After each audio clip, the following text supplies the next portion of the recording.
of the fetus? No. Mama? The mom, absolutely. The mother's environment shapes the fetal environment. When a woman is having a baby and she visits an obstetrician, the obstetrician asks mainly 3 questions. Are you eating well? Are you taking vitamins and minerals? Are you getting exercise? Why so few questions? And the answer is this. Medicine believes the fetus is controlled by the genes, genetic determination. And so therefore, the development of the baby has nothing to do with the mother. And so therefore, the mother's only role is to feed the baby. But as we talked about, the new science called epigenetics says that the environment controls the genes. Now think about this. This is an issue. Is there more in the mother's blood than just nutrition? Yes, emotions, the chemistry of emotions, the stress hormones, and all the other factors that control the mother's body also go into the placenta and affect the fetus. If the mother is happy, the chemistry of happiness makes the baby happy. If the mother is stressed or angry, the baby is stressed and angry. It's not the baby's brain that is controlling that. It is the response to the chemistry of the mother's blood. And now we know that the baby's brain is learning.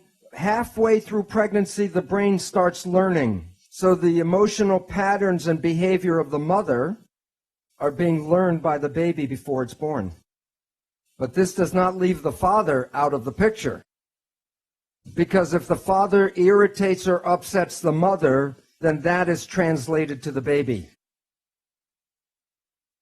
And you might say, why should nature allow the mother to influence the baby so much? And the answer is this. When the baby is born, it will live in the environment that the mother experiences. So the mother is nature's Head Start program. It prepares the baby for the world that is present when that baby is born. And that the influence of the mother and the chemistry of her blood influence the genetics of the child. So, for example, the experiences of the mother during World War II, and this is in the Netherlands, a scientific study, when there was not enough food and people were in starvation, the influence of the starvation on the mother was passed to and affected the genetics of the child. And when the child grew up and had her own baby, it passed the influence of starvation onto the next generation. In science, it's called the grandmother effect, that the grandmother is influencing 2 generations. As I mentioned, medicine has said that all the development is just controlled by the genes of the baby, and that the brain and the nervous system of the fetus doesn't really work until just near birth. This is now proven to be totally wrong. That the baby, as I mentioned, is learning by midway through pregnancy. It's learning now. So if the father talks to the baby through the abdominal wall, the baby will learn the voice of the father, and when the baby is born and the father says any words, the baby will know which one the father is. And also it works with music, because people play music to the baby and it learns the music before it's born. Now I'm going to show you an experiment, a sonogram. And it's a sonogram of a fetus, and there's an argument between the mother and the father. It's in Italian, but it doesn't make a difference because an argument is the same in any language. But what I want you to observe is the response of the fetus.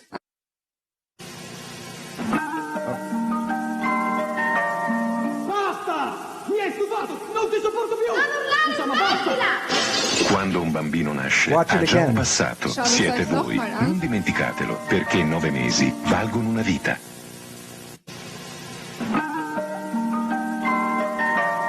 Basta! Mi hai stufato! Non ti sopporto più! Insomma, basta! Quando un bambino nasce, ha già un passato. Siete voi. Non dimenticatelo. The baby experiences everything the mother experiences. And if there are patterns, that's when the baby learns. So we were affected before we were born. The personality we have was being laid down before we were born. And in a new book called Why Love Matters, by Susan Gerhardt. She describes how the brain develops and how our personality is already derived by 2 years of age. And that's the personality we will express through the rest of our lives until we change that. And I have been talking about how parents influence the genetics of the child, and I say parents are genetic engineers because they shape the genetics of their child. And I've been talking about that for 20 years, and now finally science, and this is from Scientific American, and the conclusion, as they show, the findings suggest that a mother's parenting style can affect the activity of a child's genes. So there is a lot of responsibility in being a parent that we have not been aware of, because we've always said genes control biology, but it's the environment that controls biology. Question. In the news and worldwide, we see an increase of autism and learning disabilities in children. And I can see now how that is connected. And the question is, can this trend also be reversed or improved? Okay, two parts. I will make two answers. One, there is an epidemic increase in autism, yes. But it's not all due to negative environments, so it's not all the parents' fault. It's an influence of the field, an influence of things believed, for example, like vaccines, and there might be an influence from spiritual, bringing in from the spiritual world. The question is there anything that can be done about it? And yes, the answer is yes. One of the most important things is if you catch it early. And you may ask, well, how would you know early? And this also brings up an important topic which I'll expand on. When a baby is born, it has got an instinct to learn the parent's face within the first few days of birth. And you'll see when a mother or a father is holding the baby will stare at the face. Within 2-3 weeks after the baby is born, the baby can distinguish on the basis of the eyes of the parents if the parents are happy or the parents are afraid or angry. And it's a very important reason why the baby does this. Because when a baby now is born, everything is new for the baby in the world. And the instinct of the baby when it comes across something new is to turn and look at the face of the parents. And if the parent looks like no, the baby will instantly learn that whatever that the baby was near was dangerous or shouldn't go near it, and it doesn't need to learn any more than that. It just looks at the face. And if the baby looks at the parent's face and sees that the father or the mother is happy when the baby is looking at something new, then the baby immediately knows that perception is that whatever that is, it is not bad. But you also might be familiar with this not just in babies, because when a child is on a playground and falls down from a swing or some toy, or the baby or the child will look for the parents. And if the parents are in shock, the baby or the child will cry. And if the child looks at the parent and the parents go, like it's okay, the child will get up and everything will be okay. So the important fact is this: a child learns about the world first by studying the face and the eyes of the parents. And what's different about an autistic child, it doesn't look in the face and the eyes of the parents. It will look at a mouth, but then the signals don't make any sense.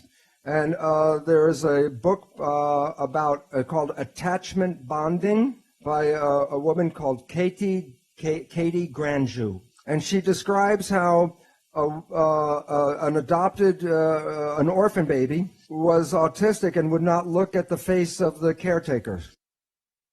So the caretaker would feed the baby with a bottle, but if the baby did not look at her eyes, she took the bottle out. And soon the baby learned to feed by looking into the eyes of the caretaker.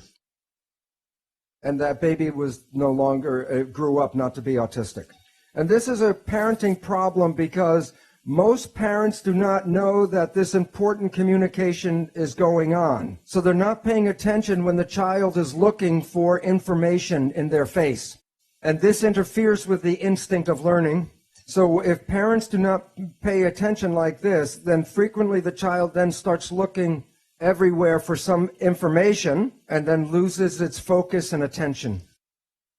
And it contributes to attention deficit disorder. Sorry. It's short, yeah. Yeah.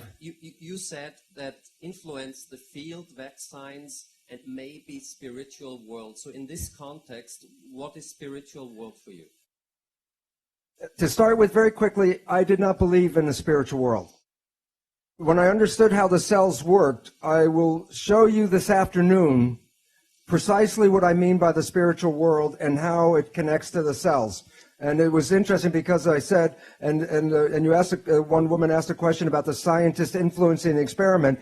Well, I had no concept of the spiritual nature. That's why I was in science, because I was a mechanist.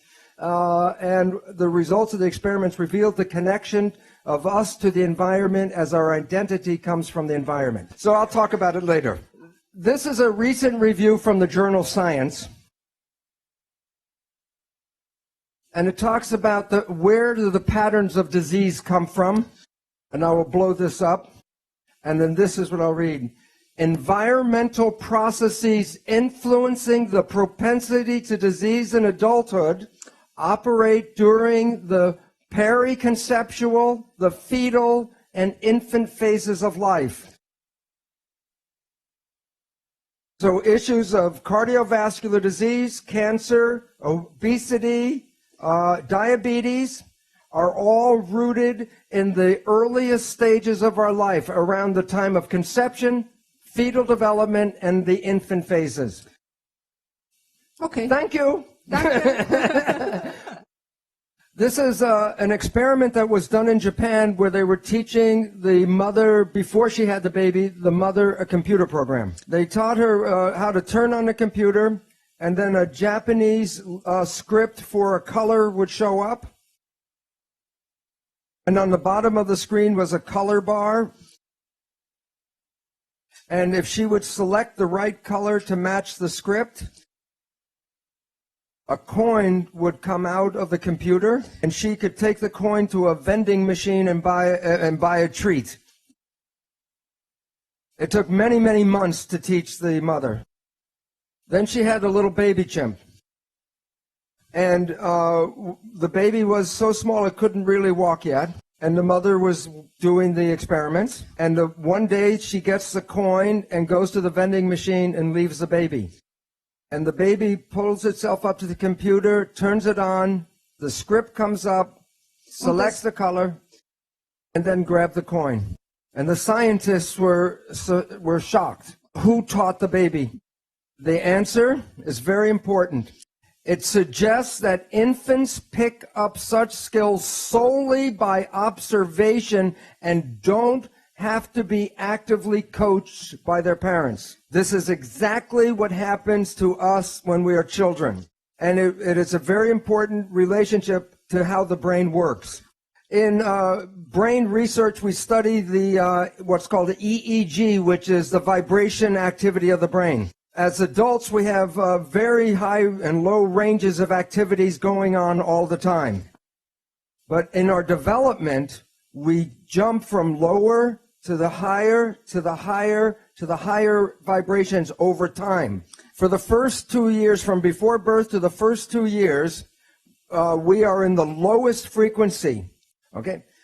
From this is for an adult, delta is like sleeping or unconscious. But for a child, the child is not unconscious, but because the child can't make a response, it is like behind a window watching the world but can't respond. From 2 until 6, there's higher activity called theta. When we're in theta, it's like imagination. That's why children between 2 and 6 mix the real world and the imaginary world in their play. When the child gets to 6, then another level starts called alpha, which is calm consciousness. When the child reaches 12, it can express all the ranges from delta, theta, alpha, and this is like schoolroom consciousness, beta.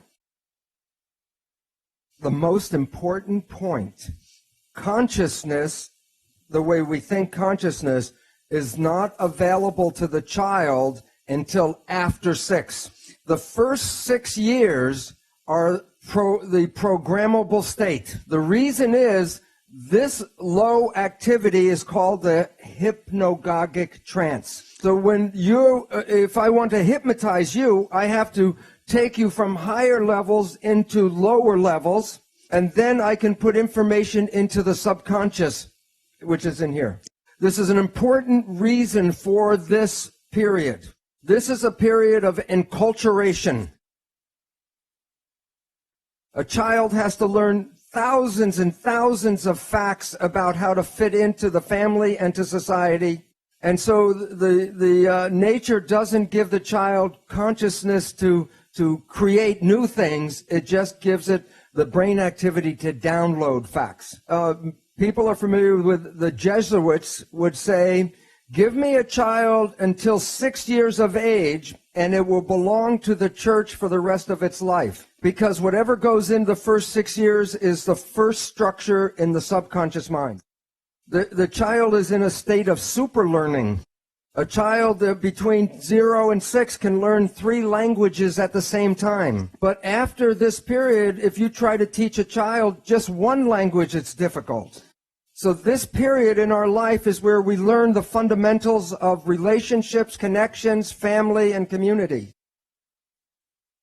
So like the chimpanzee, whatever the baby sees, experiences, or learns from the family, it goes right into the subconscious brain. And this is also the period where we learn self-identity. Who are we? What parents tell us we become. So if parents tell us we are smart and bright and lovely and wonderful, that goes into the program. But if we are told we are not nice people, or we're not smart, or we're not pretty, or we're not good, that goes into the program.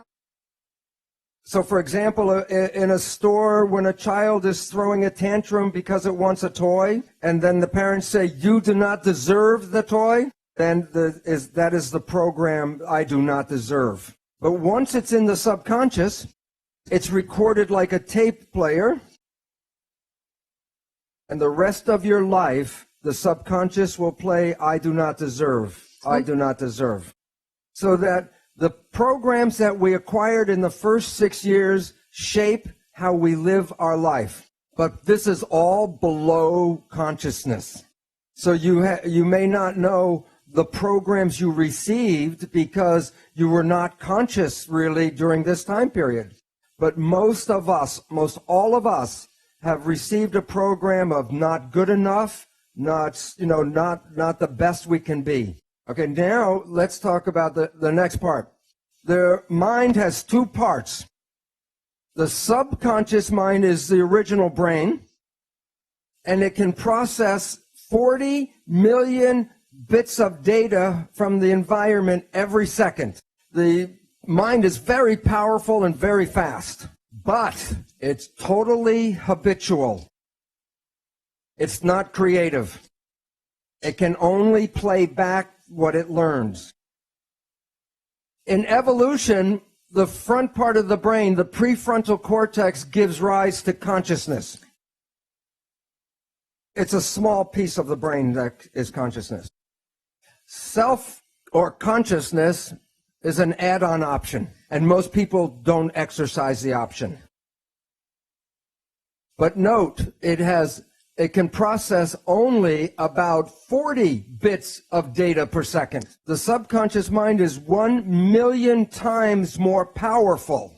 While the subconscious mind is fast, the conscious mind is slow at processing. That's why when you're in an emergency or stress, you operate from this one because it can operate fast and handle lots of data. But the difference between the two is this is habitual. It is the conscious mind that is creative and can generate free will. Just to give you an idea of the difference between 40 million bits and 40 bits, I'll show you the next picture.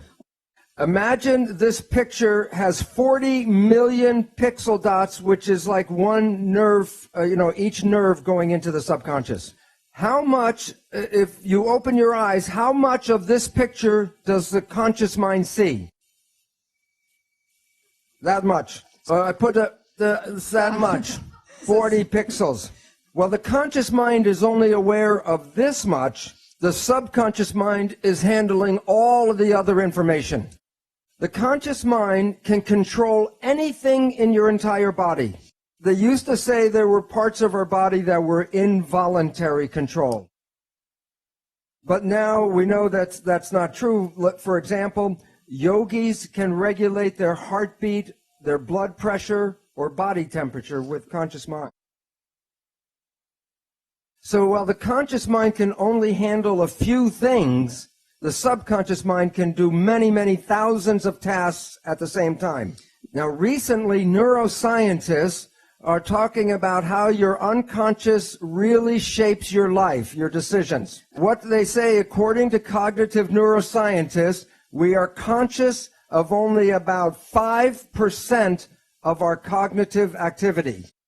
So what this means is every day, and 5% is high. They say that most people, 1% of their day is on the conscious mind. So every day, you create only from your creation mind, your conscious mind, only about 1% of what is going on in your life. And therefore, 95 to 99% of your life comes from your programming in your subconscious mind. So what this means is maybe you were the child in the store and your parents said you do not deserve. 95% of the day you will sabotage your life to make sure you do not deserve. And the reason why is the subconscious job is to create reality out of the program. And so therefore, if you have negative programming, 95% of the day, you will create that negative experience in your life. Now, here's the problem. The conscious mind and the subconscious mind work together. So whatever the conscious mind focuses on, it can control, but what it's not focusing on, the subconscious mind controls. So most of our day, we are thinking about the future or thinking about the past. That's with the conscious mind. So if the conscious mind's not paying attention to right now, then everything you're doing during the day is being run by the program that you got. But the problem is, because your mind is not, the conscious mind's not paying attention, then it does not see the program being played by the subconscious mind. I'll give an example. When you first got in the car with a driver permit, you didn't know how to drive a car, so you were very conscious of everything, watching everything as you were trying to drive. But now you've driven for 10 or 15 years, and you might be like me. I can have a passenger in the car, and my conscious mind will be in a conversation, and I'm driving 10 minutes, and then I look out the window, and I realize I didn't pay attention for the last 10 minutes. Did anybody else do this besides me? The lesson, if I said, describe your driving behavior during that 10-minute period, you would say, I don't know, I didn't see it. This applies to all of our activities every day. I'll give one more example. If you know somebody and you know their parent, and you see that this person's behavior is just like their parents, and then you say to your friend, Mary, you're just like your mother, then Mary will say, what, are you crazy? Why doesn't Mary see she is like her mother? Because when she's playing that behavior, she was not paying attention. So she doesn't see that she's playing the behavior that she was programmed by through her mother. So most of every day, you are not playing programs that you personally want. You're playing programs that you got from other people. But you didn't see those programs. So when your life doesn't work, you say the universe does not support me. And yet the truth was, it was your own invisible behavior that sabotaged you. So what's important is some people say, well, maybe I just do some positive thinking. Which mind does the positive thinking, conscious or subconscious? The conscious mind, which works at 5% a day with a 40-bit processor. And when you're doing your consciousness, are you paying attention to what's going on? Who's running the show? The experiential programs from the subconscious mind, and that is 95% of the day with 40 million bit processor. Does positive thinking work? Do the math. And the issue is that it's very difficult to take a small processor and overpower the large processor. And you have to use what is called willpower with the emphasis on power to override. Now here is the second catch, or the second problem. The subconscious mind is like a recorder tape player. It records an experience, and then when you push the button, it plays the experience back. I don't know if they say it here, but sometimes we say, somebody says, he pushed my buttons. Push the tape and the behavior plays. So then we take our conscious mind and we want to talk to the subconscious mind and change the program. Now think about it this way. You have a tape player and I give you a cassette with a program. And you put the tape in and you push play. And the program is going, you say, I don't like the program.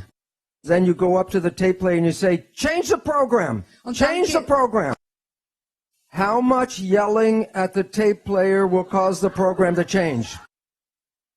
First we talk, then we yell, then we get mad, then we ask God to change the tape. The issue is the tape will not change by doing that. But there are ways to change the program if you know how to push the record button. I will talk about, just mention 3 different ways to control your life. Number 1 is Buddhist mindfulness. And what that means is, if you are conscious and pay attention, then you don't play the tape. And I bet everyone in this room has experienced a time in their life where you did this, and it was one of the most special periods of your entire life. It was the day that you met your special partner or the person you fell in love with. If you think back to the period where you really had your first big love affair, I bet you were happier and healthier than you ever were, even from the day before you met them. And I call this the honeymoon period.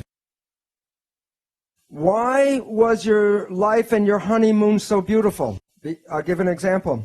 The day before you meet this person, how long did it take you to get dressed? 5 minutes, you put your clothes on, you're out. How long did it take you to eat your dinner? A few minutes, and then you wipe your face with your sleeve. But now, today, you meet your special love. You're going to go on a date. How long does it take you to get dressed? Be an hour or more. And then you go to dinner, and I bet you remember every rule of etiquette. You use the right fork and the right spoon. The napkin, you blot, and you didn't talk with the food in your mouth. What was different that day than the day before? You watched yourself. You didn't let the automatic program play. You were consciously controlling everything because you wanted to show your special person who you really are, so you made an effort to watch yourself. So both people are being their best they ever have been. And love is everywhere. And then time goes on. And then your life comes back in. And you start to get busy. And your mind starts to think about the job or the world or whatever it is. So while you're thinking with your conscious mind, then you're behaving with which mind? The subconscious mind. Whose programs are in the subconscious mind, yours or somebody else's? So your friend comes up and asks you a loving question, and your mind is thinking of something. And then you respond like your parent to them. And they look at you like, what kind of behavior is that? Did you see the response? Yes or no? So you say, what are you talking about? And then the arguments begin, because now you're communicating as a different person. You are not communicating with the person you believe you are in your conscious mind. So if you were the child in the store at 6 and you were told you do not deserve, and then you're on your job in a little tiny room doing a little job, and you're thinking, I'm better than this, I should be running the company. And while they're thinking that, they're doing a job. Who's running the job? The subconscious. And what is the subconscious program? You do not deserve, so you make mistakes. How many of you were told you were average students? And then you take an exam, and when you get the test back, you look at a question and said, I knew the answer to that. Why did I mark it wrong? Because the subconscious job is to create the reality of the program. So your life does not reflect what you want. It reflects the program you were given. So one way out is consciousness. Just be conscious, and then you don't play the tape. A second way out, clinical hypnotherapy, because that puts you back in the same brain state that you were in the learning period. And then you can put a new program and rewrite the tape.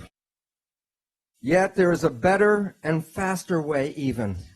There's a group of new psychology modalities called energy psychology. There are many different versions. For example, holographic repatterning, body talk, EMDR, EFT. The one I am most familiar with is Psych-K, PSYCH-K. These programs are like pushing the record button on the tape player. These programs can change a belief you had your entire life in maybe 15, 20 minutes. Many of them, like Psych-K, create a state of super learning like you were when you were an infant. I am not going to talk about these modalities. On my website, I have a list of all the different ones, most of them now, and you can select that and go to their own website and read about them. Okay, now what I want to talk about is your thoughts go in and adjust your body on the inside, but I'm now going to show you how your thoughts go out and affect your life on the outside. This is an older picture of a new technology called magnetoencephalograph, MEG. EEG, you put wires on your skin and read the brain activity. MEG, the probe does not even touch the head. You can read your brain activity outside of your head. It's not magic. When a nerve carries a signal, it's like an electric wire. It has an electrical component as shown in the black arrows, and so the electric component can be picked up by electrodes on the skin. But when a wire is carrying a current, it also has a magnetic field around it. And in physics, they call it the rule of the right-hand thumb. If my arm is a wire and the current is going from here to here, I take my right hand with my thumb pointing in the direction of the current flow, and my fingers show the polarity of a magnetic field that goes around the wire. The magnetic field passes through the skin. Your thoughts are not contained in your head. This was an experiment by an Indian scientist, Amit Goswami. He was in What the Bleep. He had two people meditate on each of them being present together, and then he separates them by 50 feet. And in one of the people, he flashes a strobe light in his eye very fast. And it causes what they call an evoked potential, a very fast firing of the brain. Well, this one saw the light and had the evoked potential. The other one, 50 feet away, at the same time he had the evoked potential, the other one had an evoked potential and didn't see the light. Because as I talked about yesterday, people are not particles, they're waves. And waves become entangled with each other. The people that you get connected to, you are entangled with. And many people are familiar, if you think about someone or talk about someone you haven't seen for years, and I say, oh, I haven't seen my friend John in 10 years, and the phone rings and it's John. Or a letter comes in the mail from John. Most people experience something like this. It's like the placebo nocebo. When you think very positive thoughts of someone, they make an effort to get in touch with you. But it works both ways. If you have a negative thought about somebody, wherever they are, they will create negative talk about you. So it's very important to recognize your thoughts and your judgments are not just connected to you, they're connected to the people you talk about. So in this, people know that if you hit the right frequency, you can cause a crystal goblet to explode. It's called harmonic resonance, or I showed yesterday, constructive interference. When two waves are in phase with each other, remember when they meet, the waves got bigger? Well, atoms vibrate at a frequency, and if I use the same frequency with a tuning fork, constructive interference, and it causes the atoms to spin faster, and then the glass explodes. Now, the question is, in experiment, if I hit the tuning fork, what will happen in this picture? All of them? Only this one. Why? It's interference of the same frequency. Different frequency, it doesn't respond. Now, you are like a tuning fork with your brain, and you're broadcasting frequencies of your thoughts. Which goblet is going to respond to your thoughts? The one that is harmonically resonant with your thoughts. If you live in fear, you're not going to activate the Dalai Lama, but you may get Scarface to show up. So when you are having thoughts, you are exciting and activating those things in the world that are connected to your thoughts. When a mugger is trying to pick out which person he's going to attack, which one of the different people walking down the street, which one do you think gets attacked? The one who is most afraid. Because the one who is most afraid will resonate, and that means that the mugger doesn't have to do anything and go boo, and everyone will give him everything. But while it works for individuals, it is very powerful when a whole group of people have the same thoughts. You can't make a war unless enough people are ready to make a war. I'm going to show a picture of mass action here, and it relates to in New York City 1 year after 9/11. So this is September 11th, 2002, the 1 year anniversary of 9/11. What was everybody in New York thinking about that day? The winning number, 911. Because we collectively create the reality. When Greg and I were in Australia and met with the knowledge keeper, the Mandaeans, he said that through their practice they see into the future, and they know about Saddam Hussein. They knew about George Bush. And then he said, and the coming war. And Greg said, does that war have to happen? And he had a very wise smile, and he said, no. If the consciousness changes, there won't be a war. And the point is that we are collectively creating the reality, and if we change our beliefs about reality, we change the world with that change. So I'm now going to take the jump because I mentioned I was going to talk about how I became spiritual. And I'm going to talk about cells. I'm going to talk about two identical cells. I chose liver, but it could be muscle, bone, brain, skin. But I wanted two identical types of cells. But this cell belongs to Bruce. And that's your cell, Margaret's cell. No two people are the same. And I say that for a simple reason.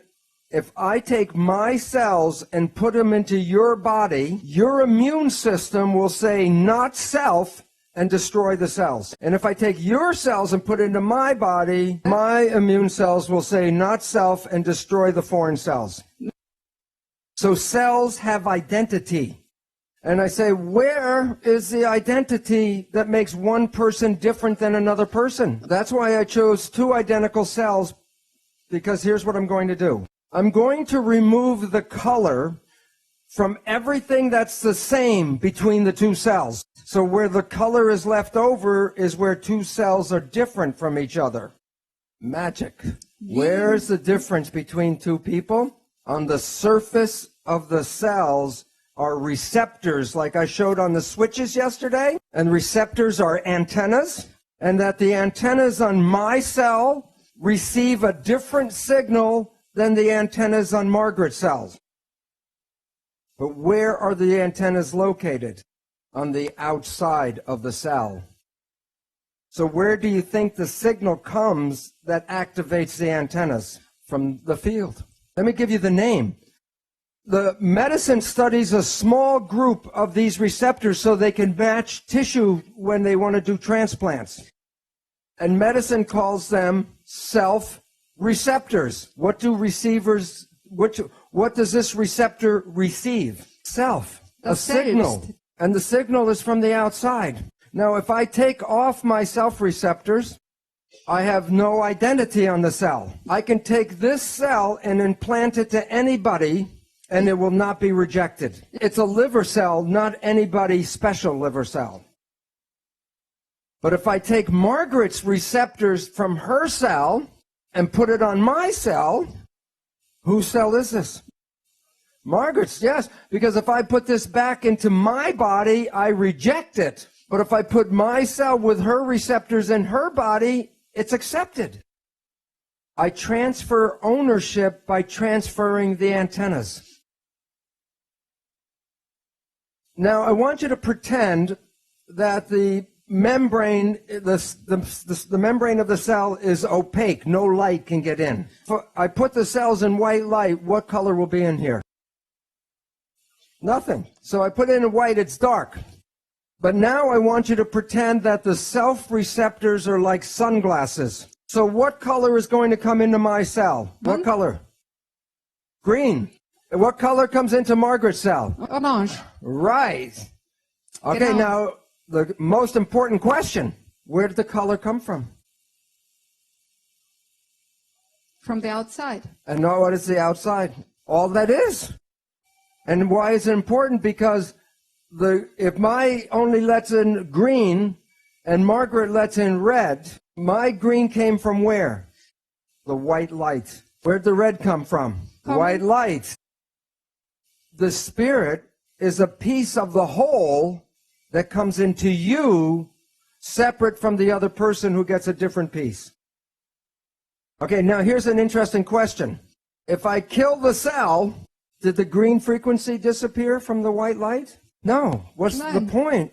The identity came from outside. If the body dies, the identity is still outside. But if a future embryo comes with the same self-receptors, what broadcast does it read? The same broadcast that provided for this one. You don't die because you're not inside yourself. You're part of the whole thing. And therefore, you're a part of this. You can never be separated from this because you are a segment of that. And when I understood this, I realized I was immortal in my identity because the identity and the cells are not the same. And by this guy, I got very excited because I didn't believe in this stuff, but the science was very clear that the signal came from the outside that made differences between people. And so at that time, maybe I had too much time on my hands. I asked my cells, if I'm already out here, why do I need this? And my cells gave me the answer. My cells said, if you're just a spirit, what does chocolate taste like? If you're just a spirit, what does a sunset look like? If you're just a spirit, what does being in love feel like? The reason is the cells convert the experiences of the world into sensation, which turns into electrical activity of the brain, which connects to our source. So the most important thing I learned at that moment was this place is for us to sense and taste and smell and touch and experience and love and live this planet while we can. And what happens when we live in fear? We shut everything down, and the life is wasted. And the point about this is each person is like a frequency of the light. In refraction, White light, when the white light comes in, the spectrum comes out. If I push the spectrum in this way, what comes out the other side? White light. But each one of us is like a frequency. So we vote in this room, we don't like Mr. X. And we throw Mr. X out. Okay, so we throw out Mr. X. I take the remaining frequencies and I push them back through the prism. Do I get white light? No. We, as a group, want the white light to come back to the planet. We gave the white light to people like Jesus and Buddha and Mohammed, but they were trying to teach us a lesson that we are the white light. The lesson we did not learn is that we are cells in a larger thing called humanity. We as individuals are not evolving. Humanity as a collective organization is evolving. So we have to recognize each human is a piece of all that is, and all of us together make white light. And so we are in a state in the world where we keep killing off the cells, and it's not a coincidence that as we destroy the body of humanity, that humans are suffering from what are called autoimmune disease, self-destruction. For the vibrations that affect the whole also create the same pattern in us. Okay, so the mind, let's talk about it now. That there's a super consciousness, something from the environment that plays through the self-receptors. There's a subconsciousness, which is our experiences and our instincts. Most people live their day-to-day life just using this. But if you take the superconsciousness and mix it with the subconsciousness together, that's what self-consciousness is all about. That's when you use your conscious mind and your experiences and create the life that you want, which may be different than the programming in the subconscious.